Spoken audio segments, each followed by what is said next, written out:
ನಮಸ್ಕಾರ, ಎಲ್ಲರೂ ಹೇಗಿದ್ದೀರಾ? ನಾನು ನಿಮ್ಮ Pallavi Satish. Welcome back to my YouTube channel. ಇವತ್ತು ಸಂಕ್ರಾಂತಿ ಹಬ್ಬ. ನನ್ನ ವಿಡಿಯೋ ಯಾರೆಲ್ಲ ನೋಡ್ತಾ ಇದ್ದೀರಾ ಅವ್ರಿಗೆಲ್ಲ ಹ್ಯಾಪಿ ಸಂಕ್ರಾಂತಿ. ನನ್ನ ದಿನ ಶುರುವಾಗಿದ್ದು ಇವತ್ತು ಬೆಳಗಿನ ಜಾವ 5 ಗಂಟೆಗೆ. ನೆನ್ನೆನೇ ಎಲ್ಲ ದೇವ್ರ ಸಾಮಾನೆಲ್ಲ ತೊಳೆದಿಟ್ಟಿದ್ದೆ. ಬೆಳಗ್ಗೆ ಎದ್ದು ದೇವ್ರ ಫೋಟೋ ಎಲ್ಲ ಒರೆಸಿ ಎಲ್ಲ ದೇವ್ರ ಮನೆಯೆಲ್ಲ ಕ್ಲೀನ್ ಮಾಡಿ ಮತ್ತು ಇವತ್ತು ಪೂಜೆ ಮಾಡೋದ್ರಿಂದ ವ್ಲಾಗ್ ಸ್ಟಾರ್ಟ್ ಮಾಡ್ತಾಯಿದ್ದೀನಿ. ಇವತ್ತು ನನ್ನ ದಿನ ಹೇಗಿರುತ್ತೆ, ನಾವೆಂದು ಸಂಕ್ರಾಂತಿ ಹಬ್ಬ ಆಚರಿಸ್ತೀವಿ ಅಂತ ನಿಮ್ಮ ಜೊತೆ ಶೇರ್ ಮಾಡ್ತೀನಿ.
ಇವತ್ತು ದೇವಸ್ಥಾನದಲ್ಲಿ ಪುಳಿಯೋಗರೆ ಪ್ರಸಾದ ಕೊಟ್ಟಿದ್ರು, ತುಂಬಾ ರುಚಿಯಾಗಿತ್ತು.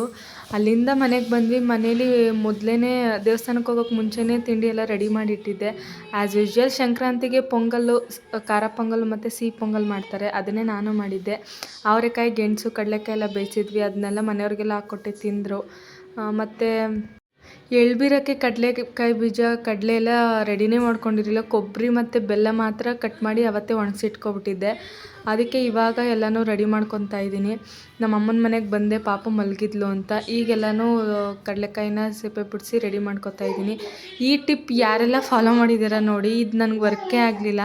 ಹಿಂಗೆ ಇದು ಮಾಡಿದ ತಕ್ಷಣ ಸಿಪ್ಪೆ ಮಾತ್ರ ಬೀಳಲಿಲ್ಲ, ಕಡಲೆಕಾಯಿ ಬೀಜನೂ ಬೀಳ್ತಿತ್ತು. ಈ ಟಿಪ್ ನನಗೆ ವರ್ಕ್ ಆಗಲಿಲ್ಲ. ಅದಕ್ಕೆ ಮಾಮೂಲಿ ನಾವೆಲ್ಲ ಹೇಗೆ ಮರದಲ್ಲಿ ಕೇರ್ತೀವಿ ಆ ಥರನೇ ಮಾಡಿದ್ರು.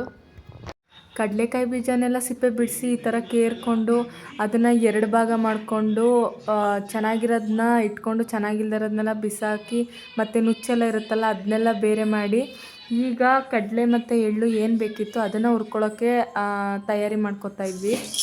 ಹುರ್ಗಡ್ಲೆ ತುಂಬ ಮೆತ್ತಗಿದ್ರೆ ಒಂದು 5ರಿಂದ 10 ನಿಮಿಷ ಹುರ್ಕೊಬೇಕು, ಅದು ಮೀಡಿಯಮ್ ಫ್ಲೇಮಲ್ಲಿ. ಇಲ್ಲ ಅಂತಂದರೆ ಗರುಮಾಗಿದ್ದರೆ ಅದೇನು ಅಷ್ಟೊಂದು ಇದು ಮಾಡ್ಕೊಳ್ಳೋ ಅವಶ್ಯಕತೆ ಇಲ್ಲ, ಅದೆಲ್ಲ ಸೀದೋದ್ರೆ ಚೆನ್ನಾಗಿರಲ್ಲ. ಸ್ವಲ್ಪ ಬೆಚ್ಚಗೆ ಮಾಡಿಕೊಂಡು ಹೋದರೆ ಸಾಕು. ಎಳ್ಳು ಕೂಡ ಒಂದು 5 ನಿಮಿಷ ಫ್ರೈ ಮಾಡಿಕೊಂಡ್ರೆ ಸಾಕು, ಇಲ್ಲ ಬೇಗ ಸೀದೋಗುತ್ತೆ. ಸೀದೋದ್ರೆ ಚೆನ್ನಾಗಿರಲ್ಲ, ನೋಡೋಕ್ಕೂ ಚೆನ್ನಾಗಿರಲ್ಲ, ತಿನ್ನೋಕ್ಕೂ ಚೆನ್ನಾಗಿರಲ್ಲ. ಎಳ್ಳಲ್ಲಿ 2 ವೆರೈಟಿ ಬರುತ್ತೆ, ಒಂದು ನೈಲಾನ್ ಎಳ್ಳು, ಒಂದು ಮಾಮೂಲಿ ಎಳ್ಳು. ನೈಲಾನ್ ಎಳ್ಳು ತುಂಬ ಟೇಸ್ಟಾಗಿರುತ್ತೆ. ಈಗ ಏನೆಲ್ಲ ಹುರಿದಿಟ್ಕೊಂಡಿದ್ವಲ್ಲ ಕಡಲೆಕಾಯಿ ಬೀಜ, ಎಳ್ಳು ಎಲ್ಲ, ಅದನ್ನೆಲ್ಲ ಒಂದು ದೊಡ್ಡ ತಟ್ಟೆಗೆ ರೆಡಿ ಮಾಡಿಕೊಂಡು ಅವತ್ತೇ ಏನು ಕಟ್ ಮಾಡಿದ್ನಲ್ಲ ಕೊಬ್ಬರಿ ಮತ್ತು ಬೆಲ್ಲ ಎಲ್ಲನೂ ಮಿಕ್ಸ್ ಮಾಡಿಕೊಂಡು ಕವರ್ಗೆ ಹಾಕಿ ಪ್ಯಾಕ್ ಮಾಡಿಕೊಂಡ್ರೆ ಆಯಿತು. ಇನ್ನು ಸಾಯಂಕಾಲ ನಾನು ಪಾಪು ಹೋಗ್ಬಿಟ್ಟು ಎಳ್ಬೀರೋದಷ್ಟೇ. ನಾನೇನು ಎಳ್ಬೀರಲ್ಲ, ಪಾಪುದು ಇದು 2ನೇ ವರ್ಷ, ಅದಕ್ಕೆ ಬೀರ್ಸೋಣ ಅಂತಷ್ಟೆ.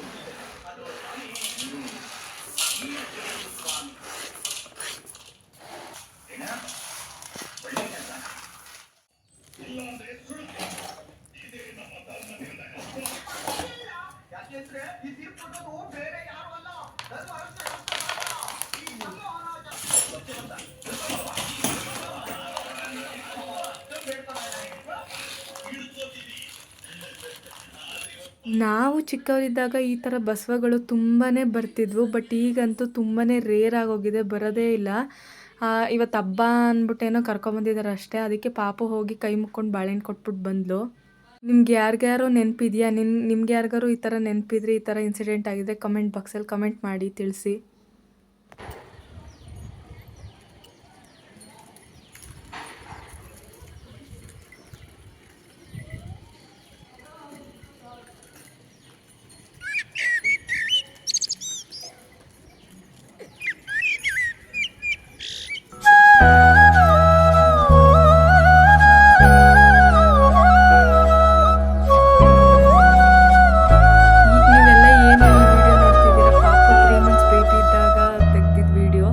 ಅದು ಸಂಕ್ರಾಂತಿ ಹಬ್ಬ. ಸಂಕ್ರಾಂತಿ ಹಬ್ಬದಲ್ಲಿ ಪಾಪು 3 months ಬೇಬಿ. ಈಗ ನೋಡಿದ್ರೆ ತುಂಬಾ ಖುಷಿ ಆಗುತ್ತೆ. ಒಂದು ವರ್ಷಕ್ಕೆ ಎಷ್ಟು ಬೇಗ ಬೆಳೆದ್ಬಿಟ್ಟಿದ್ದಾಳೆ. ಆವಾಗ ಇನ್ನೂ ಕುತ್ಕೋತಾನೆ ಇರಲಿಲ್ಲ. ಇದಾಗಲೇ ಎದ್ದು ಅವಳೇ ಎಳ್ದಿರೋಷ್ಟು ದೊಡ್ಡವಳಾಗೋಗಿದ್ದಾಳೆ. ಟೈಮ್ ಹೇಗೆ ಹೋಗುತ್ತೆ ಅಂತಲೇ ಗೊತ್ತಾಗಲ್ಲ.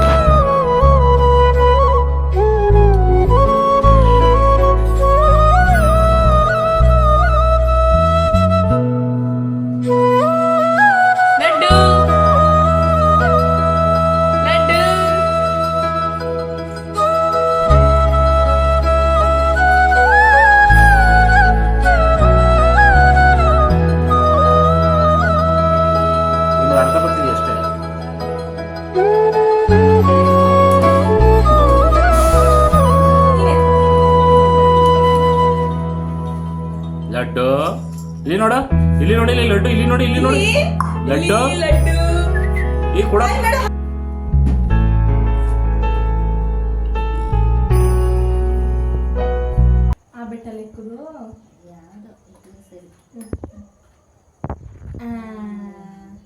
ಅಲ್ಲಿ ಗೊತ್ತಿಲ್ಲ.